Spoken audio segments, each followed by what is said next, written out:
muito boa tarde, sejam bem-vindos ao nosso canal, a leitura da palavra, palavra pura, palavra de Deus.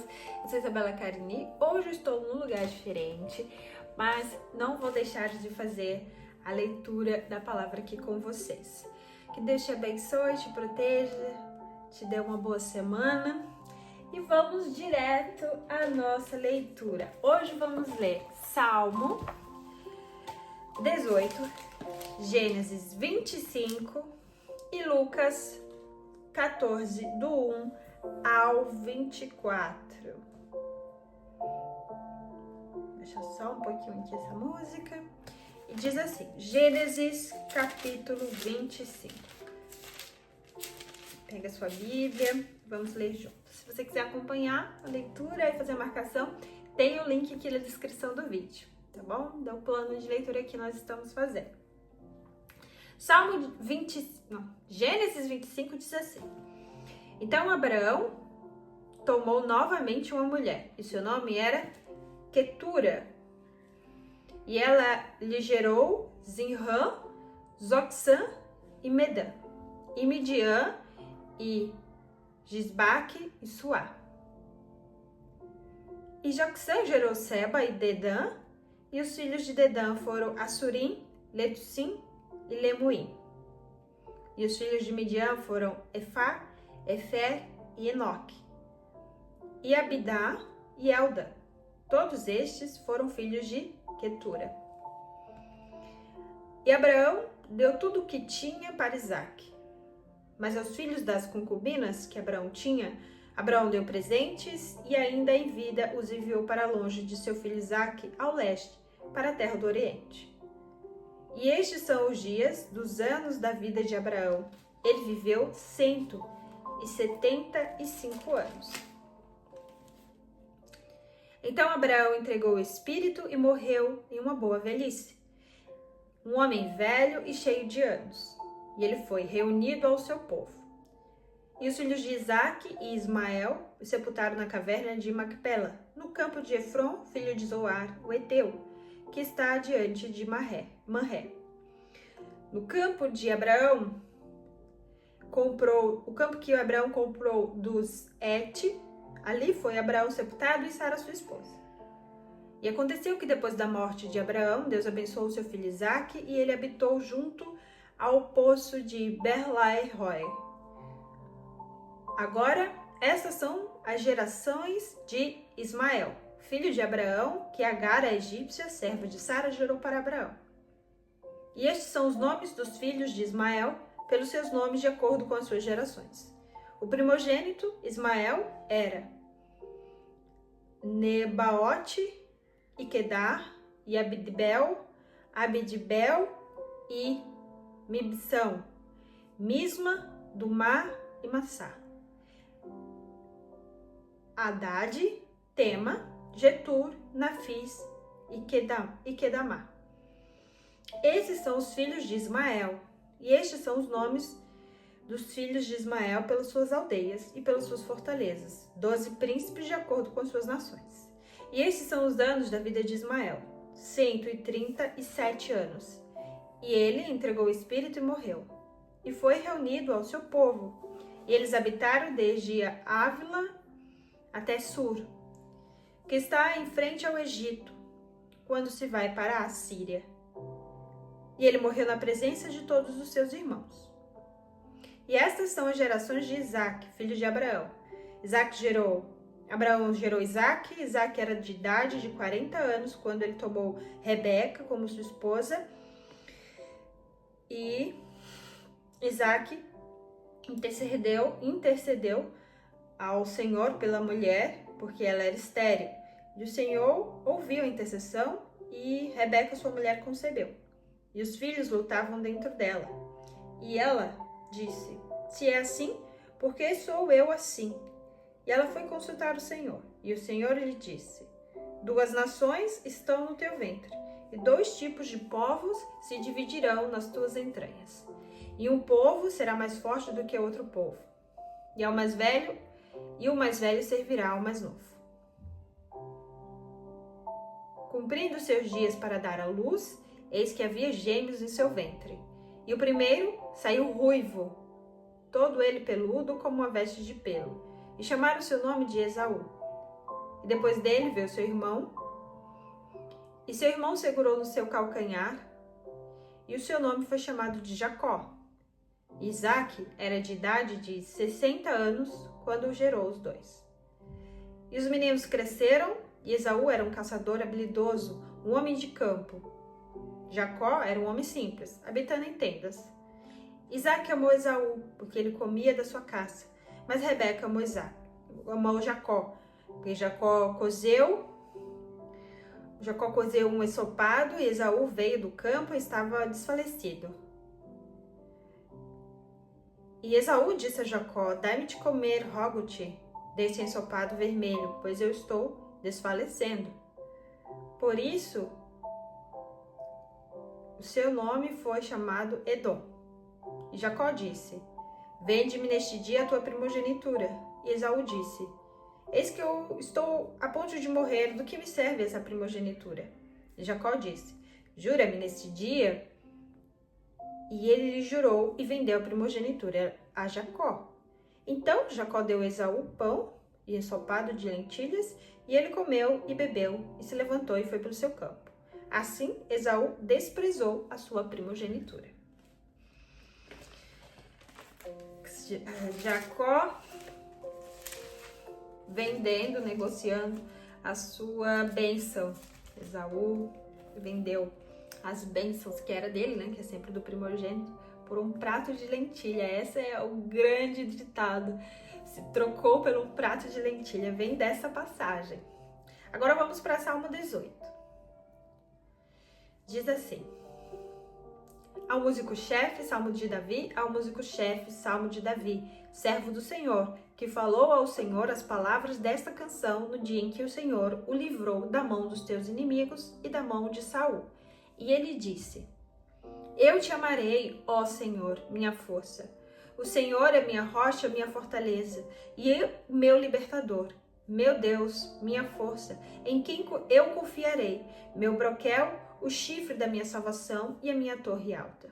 Invocarei o nome do Senhor, que é digno de ser louvado, e então serei salvo dos meus inimigos. As tristezas da morte me cercaram, e as enchentes de homens ímpios me deixaram com medo.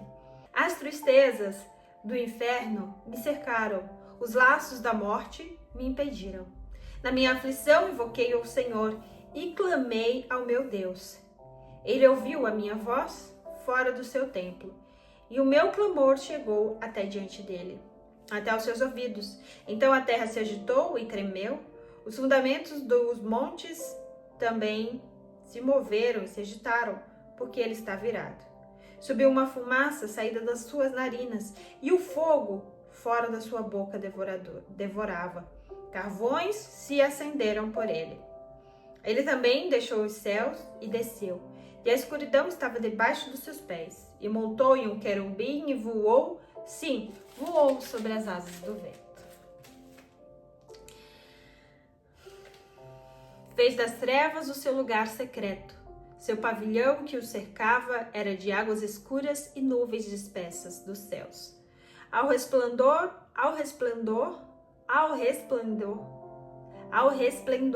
que estava diante dele, suas nuvens passaram pedras de granizo e brasas de fogo.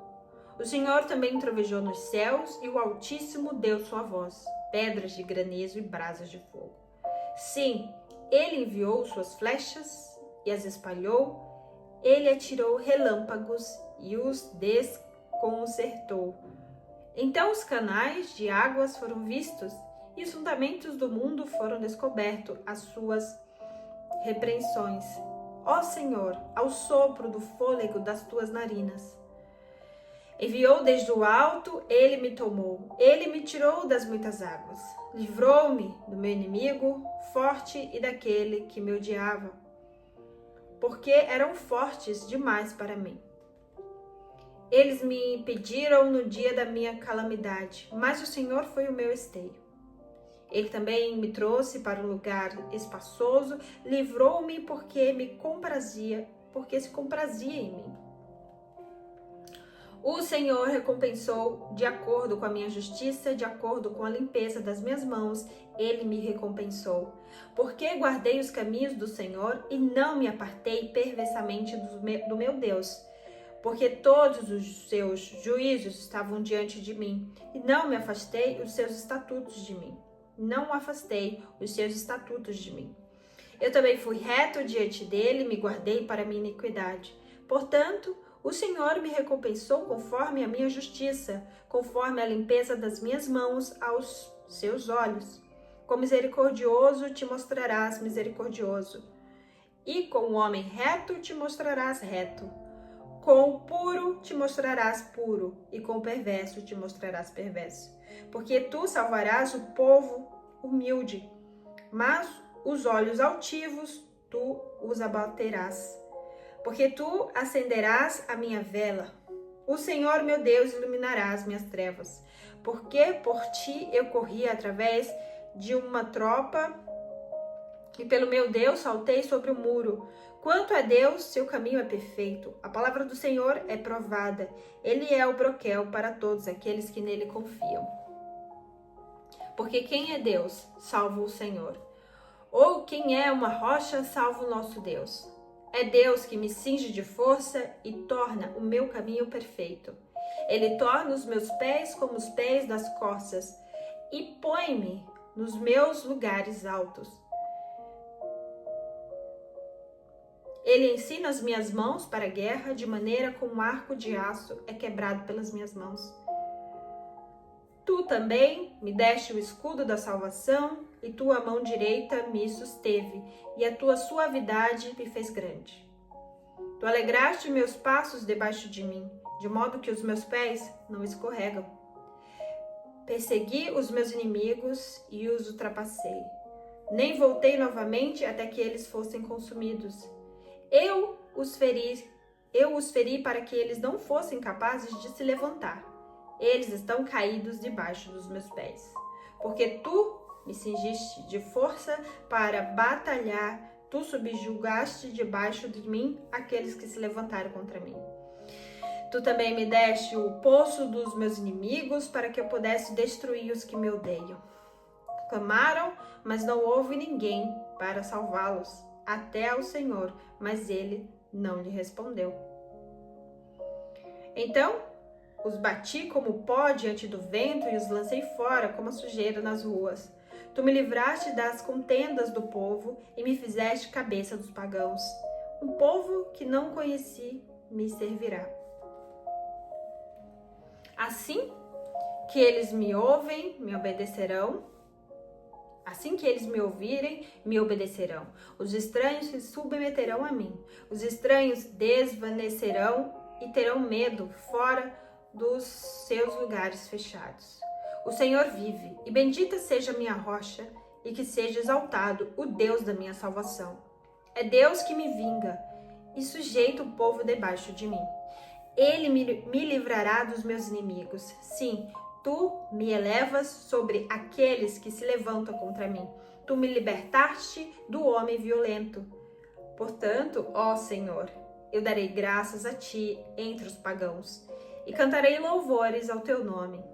Grande livramento ele dá ao seu rei e mostra misericórdia ao seu ungido, a Davi e a sua semente para sempre. Um salmo muito conhecido, muito poderoso, é o Salmo 18. O Senhor é minha rocha, minha fortaleza. Um salmo grande, são 2 páginas. Mas é um salmo que fala também das profecias messiânicas, né? Da vida de Jesus como um trovejo nos céus. Muito bom esse salmo. Amém. Que bom que conseguimos ler ele hoje. Agora vamos para Lucas 14, do 1 ao 24.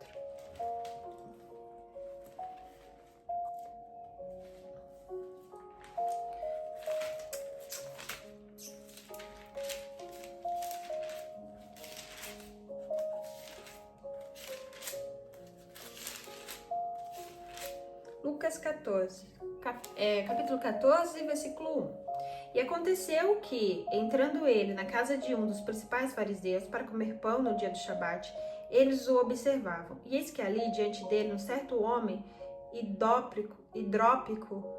Jesus respondendo, falou aos juristas e fariseus: é lícito curar no dia de Shabat? E eles calaram-se. E tomando ele, o curou e deixou ir. E perguntou-lhes, dizendo: qual será de vós que, tendo um jumento ou boi, que caído em um poço, não retire imediatamente no dia do Shabat? E novamente eles não puderam lhe responder acerca dessas coisas. E ele propôs aos convidados uma parábola, reparando como eles escolhiam os principais lugares, dizendo: quando tu fores convidados por algum homem para as bodas, não te assentes nos primeiros lugares, para que não aconteça que esteja convidado um homem mais honrado do que tu, e vindo o que convidou a ti, te diga: dá o lugar a este homem. Então, com vergonha, tenhas que tomar o lugar inferior. Mas quando fores convidado, vai e assenta-te no lugar inferior, para que quando vier o que te convidou, ele possa te dizer: amigo, sobe para cá. Então terás honra diante dos que estiverem sentados contigo à mesa. Porque qualquer que se exaltar a si mesmo será humilhado, e aquele que se humilhar a si mesmo será exaltado. E Jesus disse também ao que havia convidado: quando deres o jantar ou ceia, não chames os teus amigos, nem os teus irmãos, nem os parentes, nem os vizinhos ricos, para que não aconteça que eles também tornem a convidar e te seja recompensado. Mas quando tu deres um banquete, chama os pobres, aleijados, mancos e cegos, e tu serás abençoado, porque eles não podem te recompensar, pois tu serás recompensado na ressurreição dos justos. E ao ouvir estas coisas, um dos que estavam sentados com ele à mesa disse-lhe: abençoado é o que comer pão no reino de Deus. Então Jesus disse: um certo homem fez uma grande ceia e convidou a muitos. E enviou seu servo na hora da ceia para dizer aos convidados: vinde, pois, todas as coisas estão preparadas. E todos os que com consentimento começaram a dar desculpas, e todos com consentimento começaram a dar desculpas. O primeiro disse-lhe: eu comprei um pedaço de terra e preciso vê-lo, peço-te que me desculpe. O outro disse: eu comprei 5 juntas de boi e vou examiná-los, peço-te que me desculpe. E o outro disse: casei-me, portanto não posso ir. E vindo aquele servo, anunciou essas coisas ao Senhor. Então o dono da casa, irritado, disse ao servo: sai depressa na rua, becos, cidades, e traze aqui os pobres, aleijados, os coxos e os cegos. E disse ao servo: Senhor, está feito como tu ordenaste, ainda há lugar. Então o Senhor disse: sai pelas estradas e obriga-os a entrar, para que a minha casa possa estar cheia. Porque eu vos digo que nenhum daqueles homens que foram convidados provará a minha ceia. Amém. Essa palavra é muito forte, porque ela nos ensina o quanto nós estamos ocupados para não ceiarmos com Jesus, né? Para não estarmos na casa de Deus. Tudo é motivo para nós ficarmos. É o casamento, são as coisas, as bênçãos que o nosso próprio Deus nos deu, nos ocupa de não ceiá-lo com Ele. Então, é uma palavra que nós, cristãos, precisamos ter muito cuidado para não sermos essas pessoas que recusam o convite. Amém? Obrigado pela sua companhia, obrigado pelo seu like. Te encontro amanhã. Tchauzinho!